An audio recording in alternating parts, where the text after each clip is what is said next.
The United States has carried out an operation to overthrow Venezuelan dictator Nicolas Maduro. The politician and his wife were captured by American soldiers and are now on their way to New York, where they will stand trial. Maduro is accused by the Americans of crimes related to drugs and terrorism. U.S. President Donald Trump announced that the Americans will rule Venezuela until its safe transformation. At around 2 a.m. in Caracas, a series of powerful explosions rocked the city. The blast hit key military targets in the Venezuelan capital, an airbase, ammunition depots, and a naval port. Shortly after the explosions, numerous low-flying helicopters appeared over the city. Among them were American Apache attack helicopters, which fired on air defense systems. However, the heavy Chinook transport helicopters attracted particular attention, indicating the possibility of a U.S. amphibious assault. Several dozen minutes later, when videos of Special Forces operations on the streets of the deserted Venezuelan capital began to appear on social media, the U.S. president issued a statement revealing the purpose of the U.S. military operation.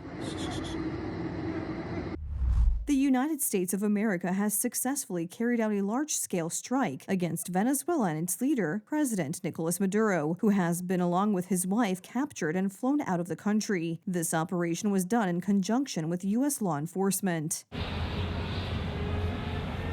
According to U.S. media, preparations for the operation had been underway for many weeks and had been postponed several times, partly due to parallel U.S. operations against terrorists in Nigeria. CIA agents were to provide ongoing information about Nicolas Maduro's whereabouts. The operation to capture him was carried out by the elite Delta Force unit, which had been stationed in the Caribbean for several months, conducting intensive training, including indoor combat. Not a single American service member was killed, and not a single piece of American equipment was lost. We had many helicopters, many planes, many people involved in that fight. But think of that, not one piece of military equipment was lost, not one service member was, more importantly, killed. The United States military is the strongest.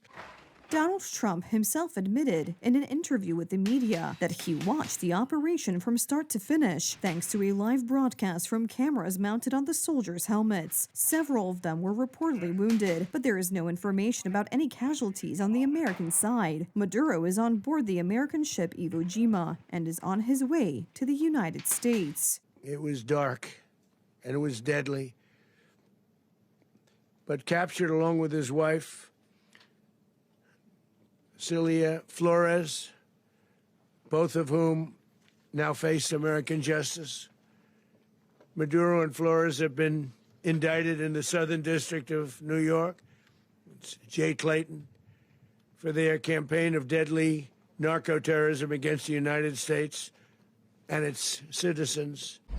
In its initial statements, the Venezuelan government declared a state of emergency and condemned American aggression. However, when it became clear that Maduro had disappeared, other high-ranking politicians in the regime began to appeal for calm and assure the public that the government would continue to function. In the face of this cowardly attack, which threatens the peace and stability of the region, we call on the international community and all multilateral organizations to strongly condemn the North American government for its flagrant violation of the United Nations Charter and international law. Free, independent, and sovereign Venezuela categorically rejects the presence of these foreign troops. Diosdado Cabello, Maduro's right-hand man and formerly one of Hugo Chávez's most trusted associates, has come to the fore. He controls the military and security services. His uniform bore a symbolic patch with the flag of revolutionary Simón Bolívar, signifying a fight to the death with no possibility of surrender. This may herald further tough action by the regime. The removal of Maduro does not automatically mean the collapse of the existing system of power. On behalf of this great nation, I ask people to remain calm, trust our leadership, trust our military and political leaders in the situation we find ourselves in. Calm down. No one should despair. No one should make life easier for our invader.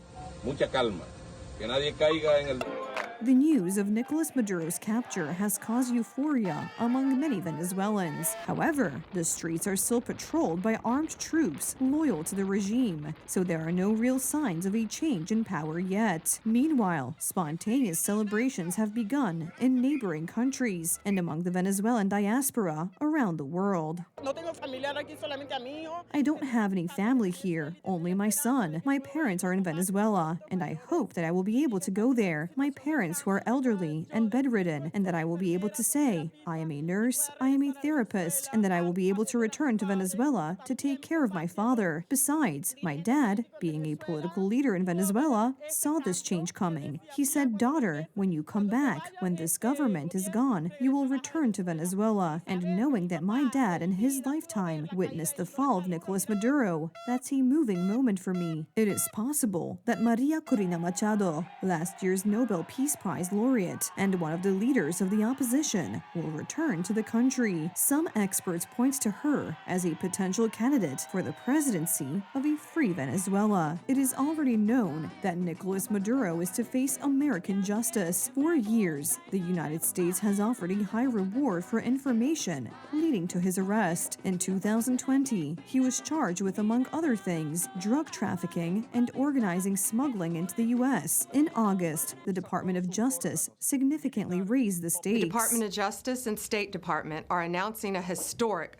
$50 million reward for information leading to the arrest of Nicolas Maduro.